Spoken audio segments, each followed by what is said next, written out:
teaching learning session. Today we are going to cover BEGLA 136 English at Workplace. So we had already started with this last time, block 1, and today we are going to continue further. So let's look at unit 1, which was profiling oneself for the job. So if we have to revise what we have done already and also to add few new points, what does profiling oneself for the job entail? So you remember that we talked about how there are two ways of writing profiles, right? One, you have to write for yourself. That would have a different approach, but when you're writing it for somebody else, that would entail another completely different approach. However, the content would be more or less similar because profiling someone would include uh, the pertinent details about their personal details, like their name, their profession, but mostly it would focus on virtues which are helpful, instrumental in their professional endeavors and their professional achievements. So, when you are creating the profile for somebody, primary difference would be that you need to gather a few details. Okay, when we are writing about ourselves, we are very well aware of our plus and minus points. But when we are writing it for somebody else, then we need to depend on the data that has been provided to us or the observations that we made. There is a lot of guesswork involved there, right? So let's look at the qualities which are necessary at workplace. So personal qualities like hardworking, creative. So what are the qualities which are necessary at workplace? So primarily they would be divided into three categories. First would be personal qualities, second would be social qualities, and third would be professional qualities. What does personal quality involve? Uh, for example, somebody is hardworking, creative, disciplined, open minded. These are traits which are seen as personal qualities. Then you have social qualities. Now, what does social quality entail? It's if somebody is friendly, somebody is soft spoken, helpful, they have the ability to empathize, right? So, these are traits which are helpful in any kind of social circumstances, not just professional. If you have these qualities, you'll be socially more acceptable or uh, more appealing to the people around, right? So first is personal qualities, and personal qualities these are qualities that help you in your professional life, but also it enables more productive involvement and um, a better sense of being. Personal qualities ensure that you have more fulfilling sense or fulfilling experiences with anything that you do. Doesn't mean only professional activities. Let's say it's your day-to-day activities or your time with your family or your friends. If you have these personal qualities, you are able to experience a better quality of life or a better quality of experience for that matter in these situations, whether it is personal, whether it is social. So, these personal qualities as well as social qualities, these add to your dimensions as a professional being. These qualities, if not directly contributing to the professional space, this enables your personality to be more enriching, more fulfilling, more facilitating to the growth and to the output which is being delivered by you as well as those around you, because you create a better environment, a more productive and enriching environment that brings out the best not only from you but from everybody. So, personal and social qualities are equally important when it comes to professional life. Professional qualities which contribute directly to your performance. So, let's say somebody is rude, okay, they are. They do not have the social abilities to empathize, to probably be very friendly, but they are disciplined, they are focused, they are productive. So they are ensuring productivity. Maybe not with the additional benefits that the personal and social qualities will will add. So, professional qualities are being a good leader. If you have leadership skills, then you're able to guide and mentor everybody around you better. You're a good team leader for that matter. Then conflict resolution. So let's say if there are, if you're working in a space where there are so many things that you're closely accomplishing together, there are bound to be conflicts would arise there.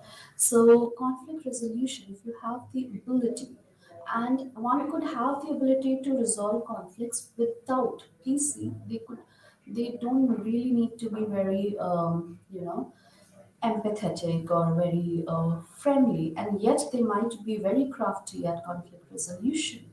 Okay, so these are professional qualities, and there is a thin line between how to differentiate between the qualities which are specifically professional and the qualities which will fall under the domain of personal or social, although they are like overlapping. So one helps the other helps this one. So now, second, now you look at the words that we have used. Second point here is that vocabulary required at workplace. So when you first we talked about the qualities which are necessary at workplace.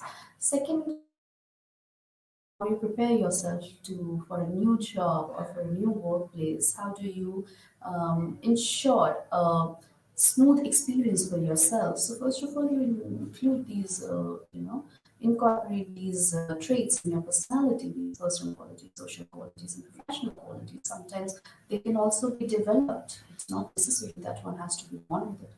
You develop it over a period of time. Now, next is a vocabulary which is required at workplace. So, what are the words which are required? So, we have spoken earlier about how knowing the jargons is important. So, although the use of jargons is not much appreciated when it comes to personal communication or social communication, but when it comes to professional work, you are expected to have a certain understanding of the words which are very specific to that field, because one cannot always translate it into common man's language, or cannot always simplify it for you, because there is a dearth of time, because there are deadlines. So one would prefer using those words and probably making the process easier. And it is also expected out of you that you're aware of these terms. For example, let's look at first of all what are jargons. These are specialized terminology which are associated with a particular field. So, for example, there could be legal jargons. Okay, so let's say if you are working in the field of law, you have to know about terms, what is an alibi, and so many different terms, and you have to be aware of them. You can't be in the legal field and not know these terms or use layman terms. So that's a particular specialized knowledge or vocabulary that is expected out of you.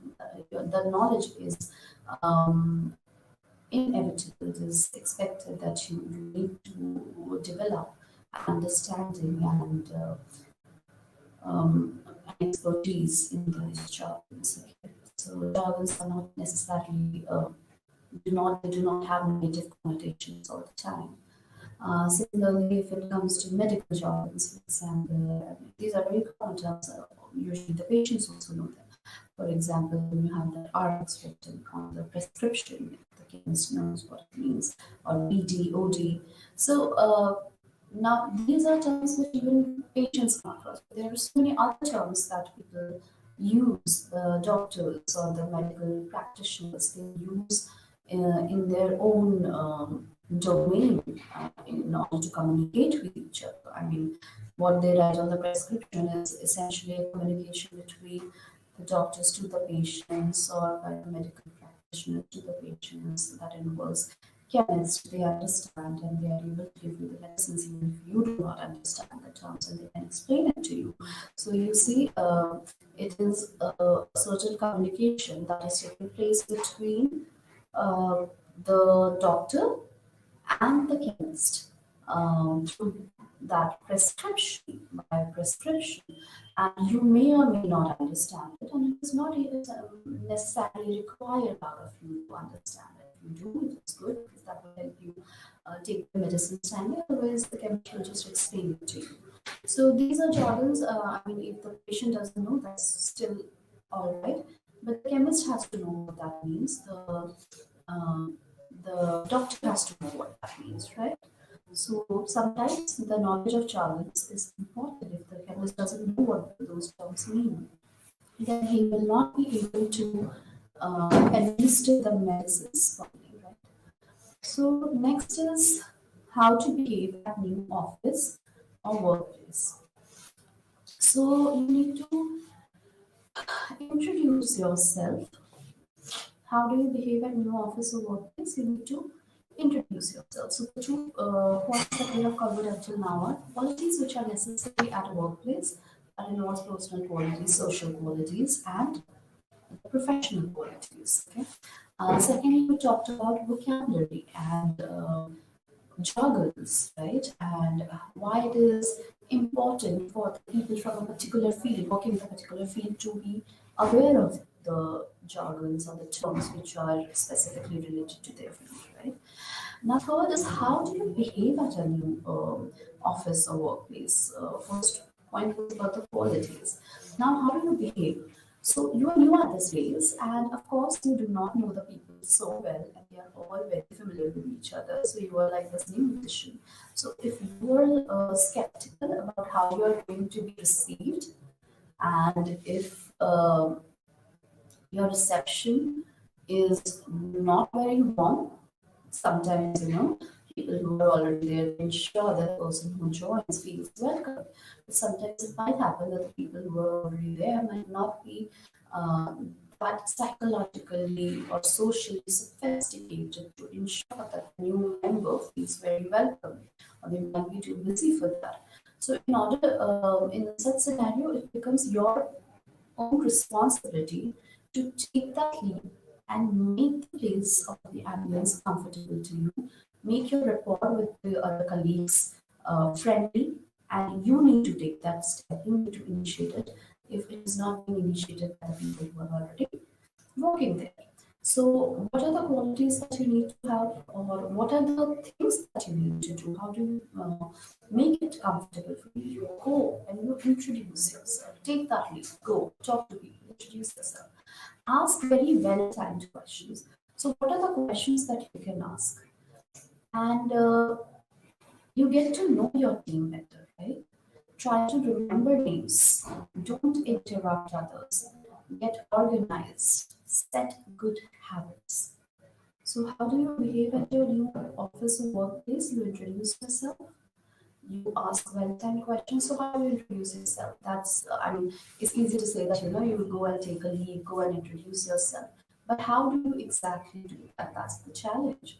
So, how you do your that is you um, approach someone who seems to be closely working with you. So you start with that person because you know that you're going to interact with this person more, and you see that your interaction is higher with this person, so it becomes inevitable.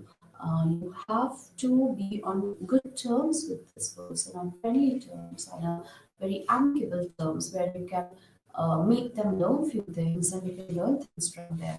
Because you're new, it takes time to understand the system. The first thing that you need to do is go observe what is happening and what are the dynamics around. Don't just go and put yourself out there instantly. First observe and see what are the dynamics around. Once you have understood the dynamics, then see who are the people that you need to interact mostly with. Start with the person that you are already interacting with. Of course, you have gone ahead and introduced yourself and everything. That is the preliminary stage of accommodating to a place where you are going to be for a long time. The second step would be to observe and then see who are the people that you need to interact most with, and then initiate more conversation with them. For example, ask them well-timed questions. Do not seem like you're too interfering, or do not interrupt them while they are speaking.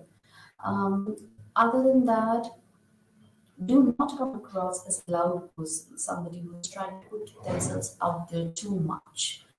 That might intimidate the people around, and that might put you in a bad light. That this person is trying to overshadow the rest of the people, or is trying to prove a point to some, uh, prove to the a point to the higher authorities. So one needs to be careful about others' um, sensitivity or insecurities as well. Right? So, although it is not our responsibility to cater to people's insecurities or to make them feel better, but it is always better to play on the safe side. I mean, why invite issues when uh, your main task is there in front of you? So, do not invite unnecessary conflicts. Otherwise, even if you have the conflict resolution skills, a lot of time will be spent in invested in conflict resolution for your own self. Right? So, ask well-timed questions, get to know your team better, try to remember names. Okay, do not interrupt others. Get organized, set good habits, and um, remembering names shows that you give importance to the other person, you see, and you do not interrupt others. That we have already covered when you're asking, first of all, you're asking well-timed questions which do not seem out of the place or out of context.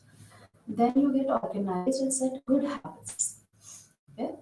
And you try to remember names because that makes people feel important. You feel like you care about them, or you take notice of them, and everybody likes being noticed.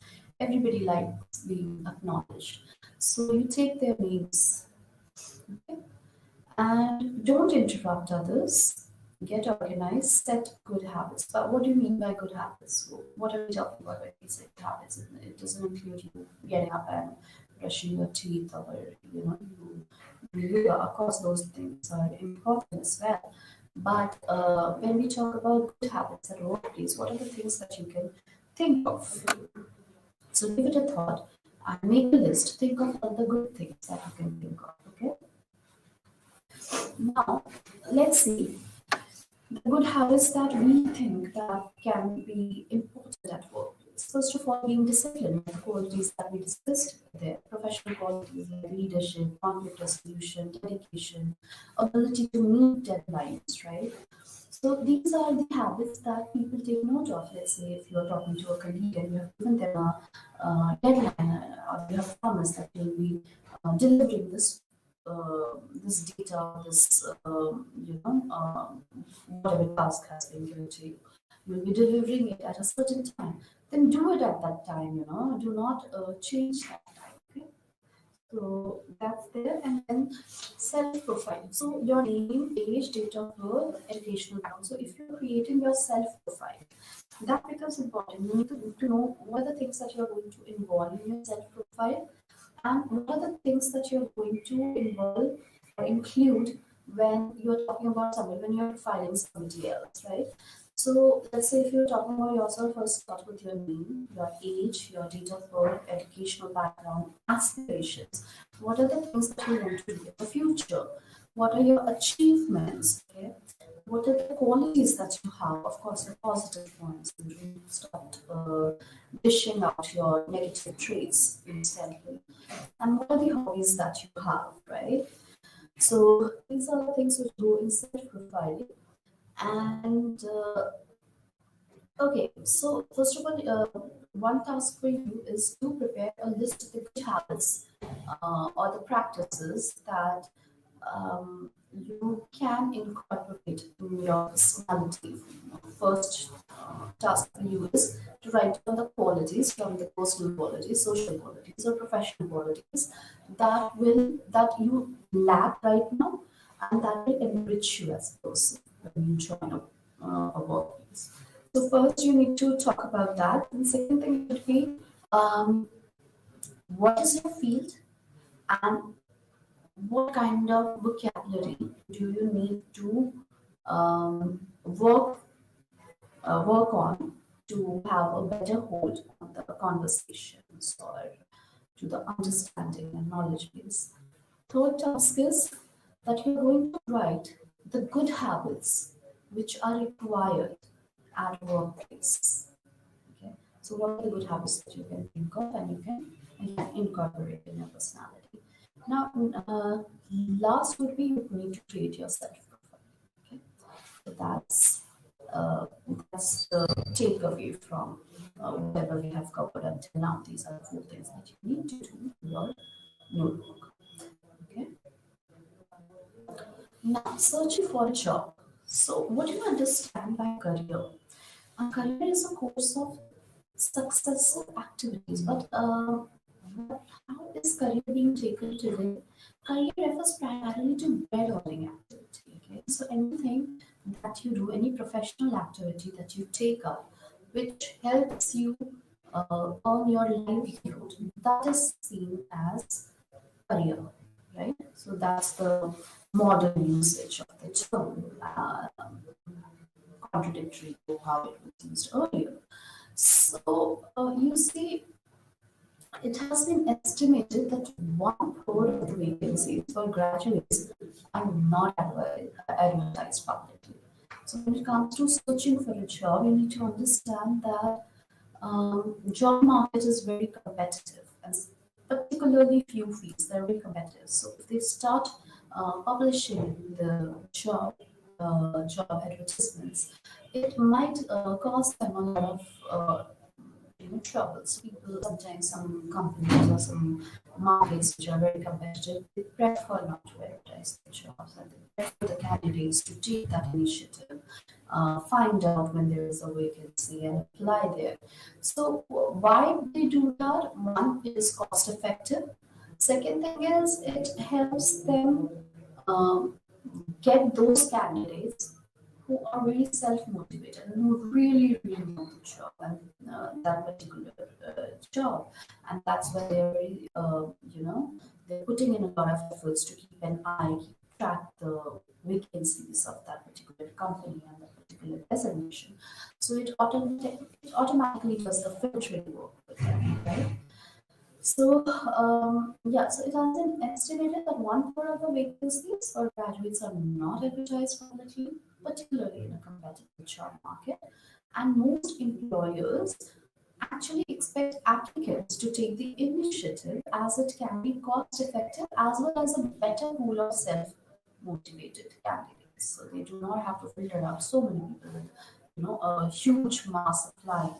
If we need to, the task increases a lot. But if somebody is constantly tracking your company profile, your vacancies, that means they know that they are best suited for that role, and the company also, finds a better fit for them without putting in a lot of organized effort.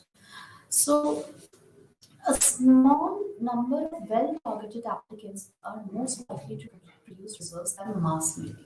So sometimes what happens when the companies put out applications, there will be a lot of applicants, and most of them are not suited for the role or are not motivated enough to fulfill those responsibilities.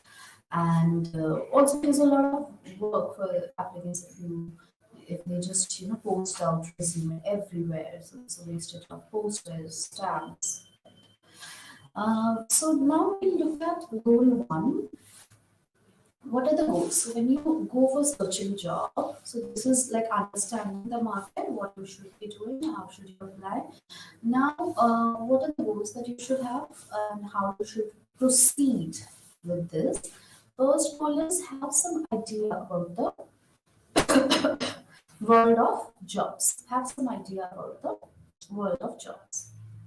Secondly, know how to search for a suitable job. Okay. The first thing that you need to take care of, have some idea about the world of jobs. You cannot just be a lost kid out there without having any amount of research or any amount of knowledge in advance about how it works. Like what we are doing right here is to create familiarity for you, or create a roadmap for you on how to proceed with this. Okay.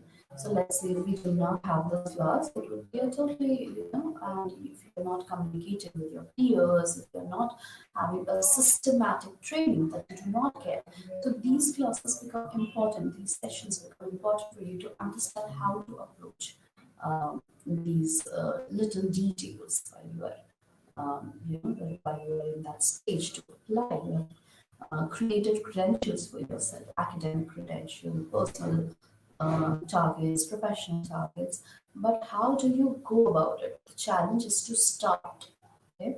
And when you start, you do not have anybody watching over you. So it's always better to be prepared in advance, to have a certain preparatory level where you know how you are going to approach these things. So first you need to have an idea about the world of jobs, right? So like we talked about how you should know about the jargons, how you should approach new people at your workplace, how you should not trigger any negative feelings in them, and how you should go gradually about it. Do not go and start be all over the place. How you should proceed with it. That you should be there, observe the dynamics, and then go ahead. So these are things that if you keep them in mind, you already are, you have already developed that state of mind on how to approach things, which is a very important training for anybody who is going to embark on a journey, on a professional journey for the first time, right?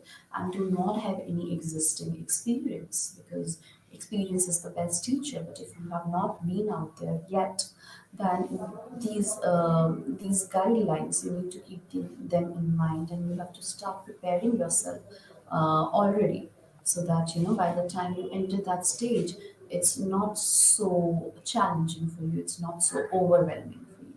So whatever we are covering here, whatever tasks that I'm telling you, please start writing them down in your notebook and start working on them already. This is a good time to start. The sooner the better, right? Do not wait for the last time, because communication skills and all the traits which are required to perform well in the interview or even at the workplace, these are not a one-day exam where you can sit for 1 week and prepare for them. These are traits, these are personality traits that you enhance, that you develop, that you grow over a period of time. It is not one day job. So if you start right now, by the time you are out there, by the time you are required to use those skills, you will have already instilled these talents in you. So please start taking these notes seriously and start working on them, not just taking the notes or not just preparing for the exam. Start imbibing them in your personality so that you excel, you have an upper edge as compared to the other candidates who are applying for the same position. And the good time is to start right now. So yeah, so here's some idea about the world of job. And goal two is know how to search for a suitable job. Okay, so you have prepared yourself, right? You have prepared yourself as a very good candidate, as a candidate who will be an asset to any organization that they are going to join. But how do you search for a suitable job? Because you might be an asset to the company that you join, but what if the company is not an asset to you? If their functioning is not good, then your first experience might not be that enriching, and you are going to maybe you are going to earn the payment, but you are not going to earn a lot of expertise or experience in that field. There will not be a lot of personal growth in that sense. So you also need to know how to search for a suitable job. Know how to write letters to find out about the job market. So think about the letters that you write when it comes to personal matters. So nowadays we do not write a lot of letters. So it's more about emails. So if you're going to write emails, how do you write the emails? So there is a certain way in which you write email. Emails are usually professional anyway. I mean, for personal communication, we are using WhatsApp now. So just think about what is the perfect way of writing an email, and your task is to write an email applying for a job. Okay, so in this section, write down your task. It is to write letters to find out about, write an email, not write a letter, write an email to the employer, okay, explaining why you are a good candidate for this job. Can you take a note of this and start, I mean, write it down in your task categories? This is something that you need to do. Okay. Okay, so know how to write letters to find out about the job market. Now, goal 4 is explore the internet for jobs. So, um, now these are the processes that you need to uh, take in charge at individual level. Now, how do you explore the internet? How do you find the jobs? Because nobody is going to come to your home with the jobs in the sweet box and tell you that we need you here in our company. So what you need to do is that you need to go out there on the internet and explore. Now, the problem with the internet is, although we are lucky that we are living in that time and age and stage where we have so much access to the information so easily, so conveniently at the at the convenience and comfort of our homes.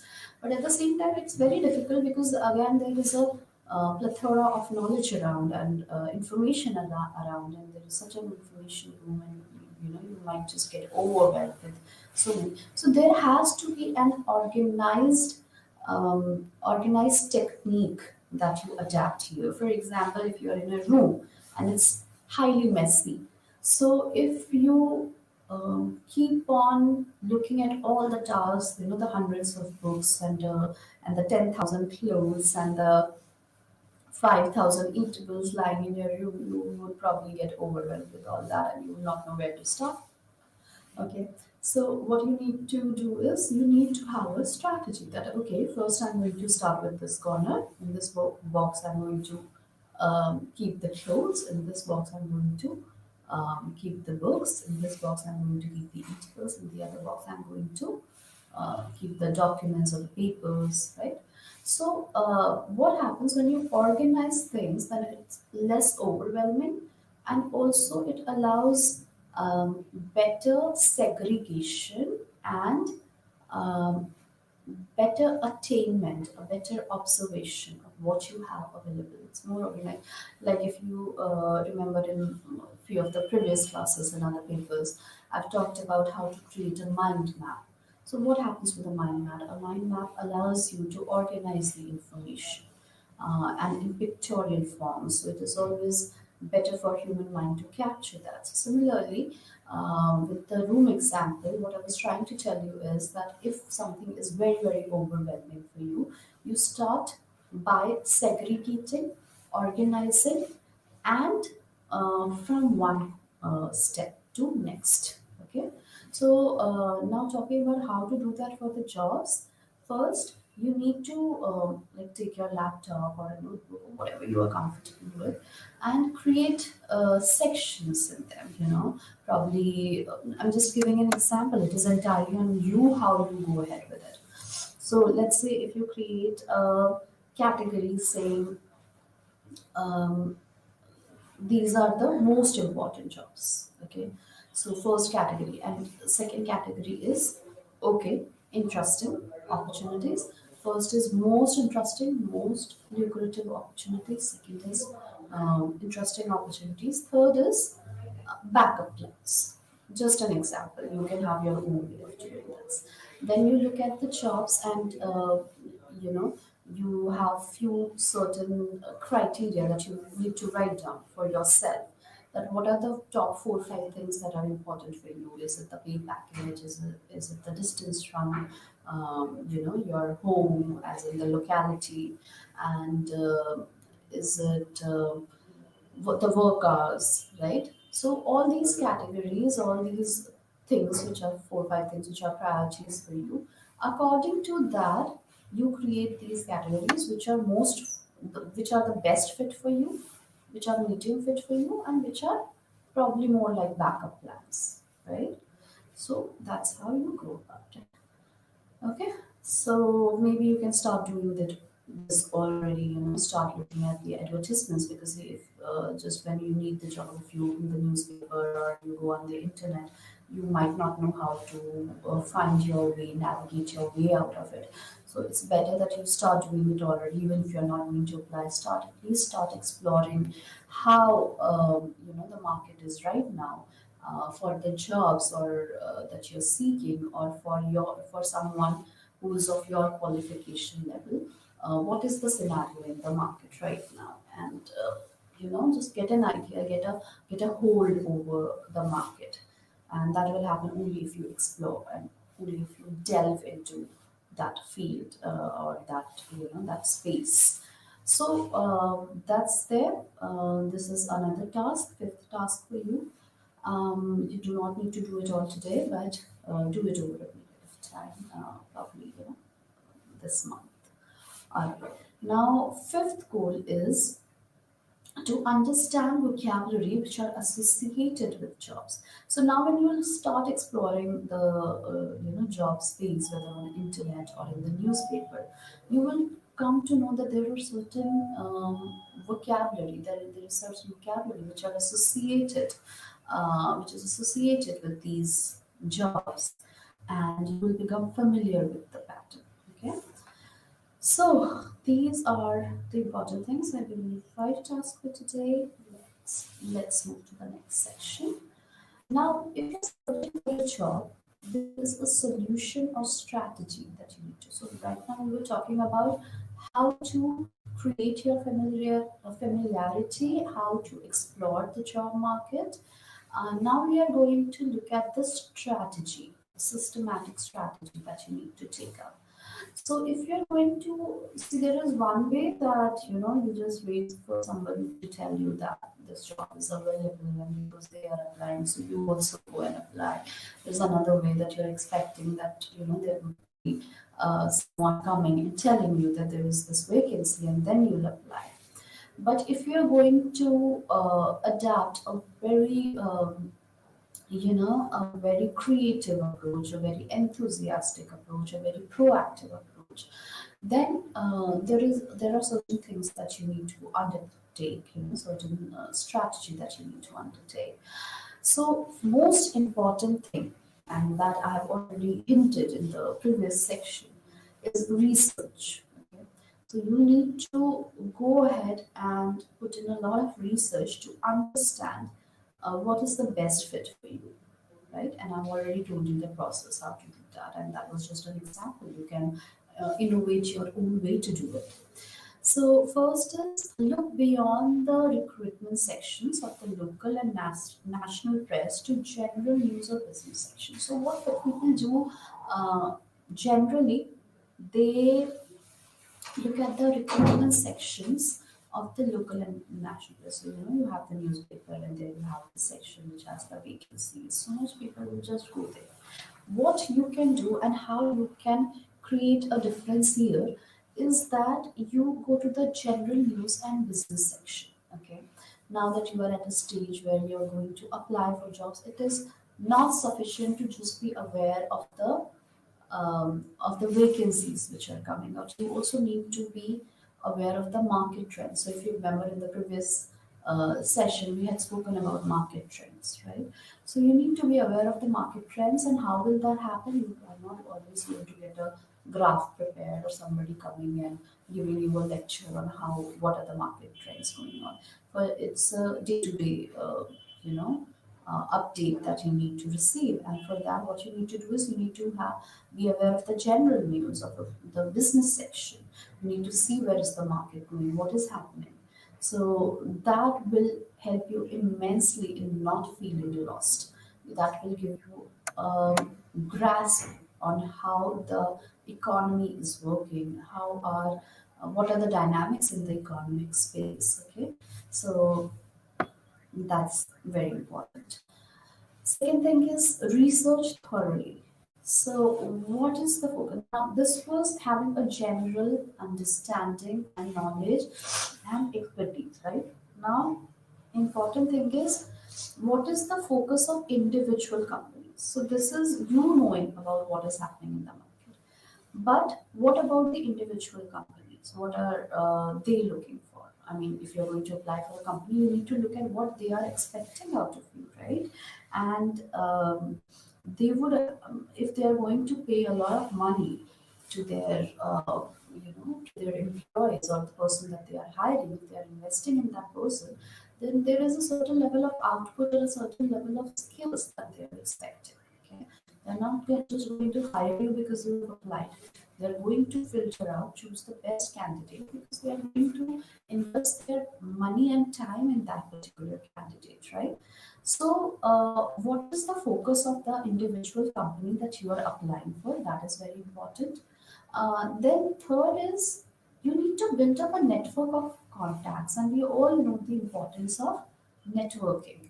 So, keep a record of your network and follow web time to time for job as personal contacts help immensely. So you have developed a network, but you need to build up this network of contacts. Keep a record of your network, okay? Follow them time to time for job as personal contacts help immensely. So you have this network, but if you're not going to follow them, if you're not going to maintain personal communication with them time to time, then these personal contacts will slowly dissolve over a period of time. You cannot be like, today I have created this directory and I've called these people and then I call them after 2 years. No, you have to keep in touch with them. I mean, not disturb them or bother them, but in a very dignified way. You need to keep in touch with them because if you develop these contacts and if you keep a personal touch with them, at the time of crisis, they will help you immensely. You have to let them know when you are looking for a job, if you're looking for it. And even if you are not, then also you need to keep these connections alive because a lot, never underestimate the importance of networking or the importance of having personal connections with people in your professional world. Doesn't mean you have to sit with them and counsel them or tell them your heartbreak stories or your life story. Doesn't mean that, but you have to establish strong bonds of trust, faith, inculcate a culture of empathy and helpfulness with them. And obviously, if your personality is appealing, people are going to remember you and they are going to offer you help when you ask them for it. All right. So next point would be telephone before you call. So when you send the applications, make it a point that you also call these people. Just sending the application is not enough. You need to call these people so that you're because just an application in the mail look appears a little cold. I mean, if you add a personal element to it, a personal touch to it, then you will have better chances at getting that job. And also it helps you from not getting the application delivered at wrong person's desk if you have informed them. So it will ensure that the application reaches the right person and not somebody else who doesn't care about it or who doesn't deal with this field. Then probably your application might get lost. Unless you're sending it through an email. If you're sending it through a post, then it might go to a different person who doesn't deal with the same thing, and nobody's there sitting in that specific position where they are very bothered about delivering your application. So you have to take all the measures to ensure that your application is written in the best way, presents you in the best way, reaches the right person, gives the perfect energy along, right? And what additional things can you do to make your application stand out or to make you stand out as an applicant? Of course, your credentials and your personal traits, your social traits, your professional traits play the major role. But also, these little things are of huge importance at times. Now, searching for a job. So the analysis. Now we were talking about what the research that needs to go when you are applying for a job regarding. Of course, the research is taking place at two levels. One is at the broader level where you are understanding what is happening in the that particular domain, in the market, in the economic sector, in the country, in the world. That's research at a broader level, at a huge level. But there is also another level of research involved, the second type of research that is about that particular company that you are applying for. What is happening there? What is the background? How much profit do they make? What are the challenges that they are facing? What is it that they are looking for? What is their current requirement? What is their net value? Okay, what is the state of their equities and shares and I mean how is it performing in the market and what are the things which are of relevance to that particular company, what can you contribute to that company in that particular scenario, and what you think they might be looking for in an employee, right? So now searching for a job, and you do not, please remember that a lot of people, for example, this is very important, okay? A lot of people, your application or your communication must not show arrogance, okay? So a lot of people, what they do that when I'm telling you to research, and then obviously you might find certain things which are lacking with the company. So you do not go and write, your company is going through losses or you are not performing well here, so I'm going to come and add this. Okay, that sounds pompous, okay? That sounds insulting to the company or the organization that you are applying for. Because remember, you are seeking that job, they will have other applicants. So you are not supposed to hurt their sentiments or their ego by pointing out how they are not performing well and how you are going to be an asset, because that might or might not be true. One person, I mean, there are a lot of factors involved in the growth and success of a company or the failure of it. So you do not have to, while you are putting yourself out there as a suitable candidate, you do not have to be loud and pompous about it and oversell yourself, where you do not look like a perfect candidate, but you look like a person who's probably mocking them. You know? So this is one thing that you need to be very careful. Keep your always remember that you are the person who's seeking the job. So do not make them feel like you are somebody who is going to oblige them. A lot of freshers they tend to do this mistake. Please don't do that. All right. Now, aim to track down the most relevant person and write their job title, spell their name and designation correctly. Important. So when we talked about how you can probably, call them, but a lot of people do not appreciate calling. Like imagine if all the people who are applying for the job start calling the employees personally, they would be pretty harrowed about it, right? So what you need to do is that you need to find out the name of the person, the most relevant person, write their job title. Always remember to spell their name and designation correctly. When we were talking earlier about how you can, call people by their names, at that point also, please see that you must pronounce their names correctly. You cannot mispronounce name, you cannot write wrong spellings. Okay. So that's there. Now the spell their names and designations correctly. The tone and style of your letter should be convincing to the employer that you are highly committed and enthusiastic about the job you are applying for. Spell their names and designation correctly. First point. Pronounce their names correctly. If you do not know it, spellings you can easily find in the directory or in their company, website or through someone there.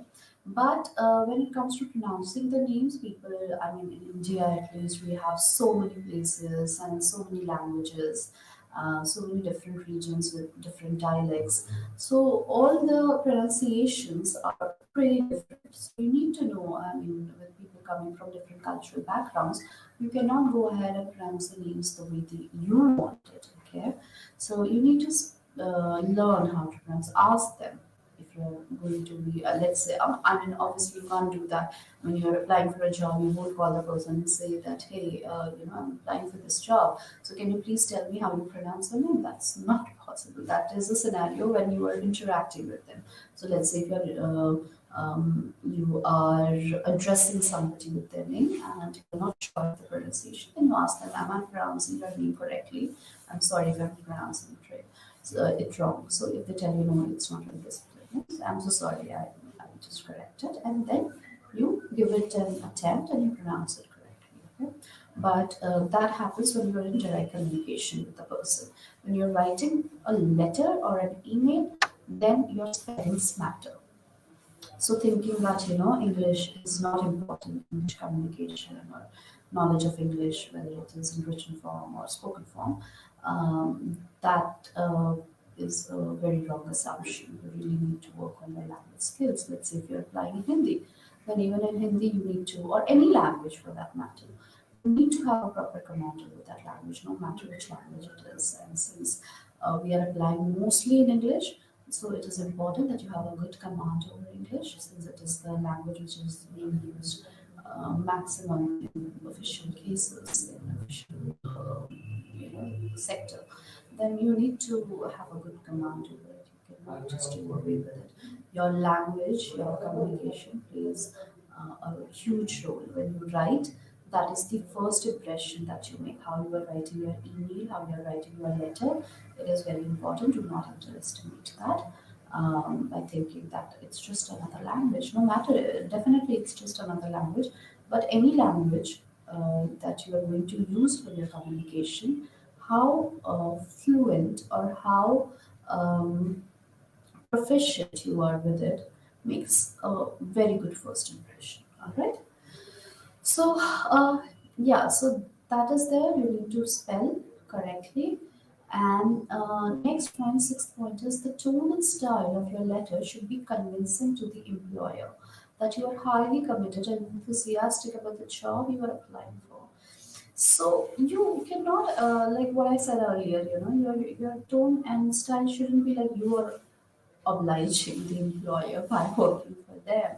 Remember that you are applying for the jobs and you are seeking the job.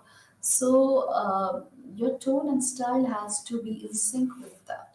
Okay, and it has to be humble. It has to be polite. It has to be modest, and it has to be convincing. You need to tell them that uh, while you are not an arrogant person, you are capable. Okay, so the challenge here is to prove your capability, um, not your arrogance, not your confidence, right? Confidence or overconfidence for that matter. You are confident, that is good, but the confidence needs to have a solid backing. You cannot be confident for nothing. You need to have certain credentials that give you that confidence, or which act as a proof or as a legitimate evidence that you are going to be a very suitable candidate for that particular role. So the tone and style of your letter should be convincing to the employer that you are highly committed and enthusiastic about the job you are applying for. Next is if you want to discuss creative job hunting or receive feedback about your CV and covering letter. Last, last point, if you want to discuss creative job hunting or receive feedback about your CV and covering letter, feel free to speak to a career advisor or use an e-guidance service. So, what I'm trying to say here is that after doing all these things, which I've discussed with you right now, even after doing all these things, if you still feel a bit apprehensive or you feel like you would require an external support, so you can find someone who is a career counselor or someone who is an expert with doing this, probably an HR who deals with a lot of CVs. So you can always them what they look for. You can also talk to a career advisor, and there are also certain e-guidance services available. If there are certain services like that available, then you can also seek help from them. And while you're doing this research and analysis, like I said, that preparing a mind map, a graph, or any kind of pictorial representation, it will always help you out, to make a better sense of what you're doing. And a deep research and analysis of the company will make you more aware of the situation that you are in, and uh, obviously facilitate better judgments, right? Now, unit second is searching for a job. Now, how do you, I mean, we have discussed other things in unit two. Now, section is how do you fill up a questionnaire? So, in order to fill up a question, why do you fill up a question? That's the most important question. So, what is the use of a questionnaire? Like you see some companies that even if they have taken your resume, they will give you a certain questionnaire before they take you for the interview or after the interview, depends on them what they prefer. So, what happens with the questionnaire? It gives the employers a quick bird eye view analysis, and it helps evaluate candidates' personality. Okay, so that's one thing. It helps evaluate candidates' personality. It gives a quick bird eye view analysis. Now let's look at unit three. So when you see advertisements, how do you respond to these job interviews and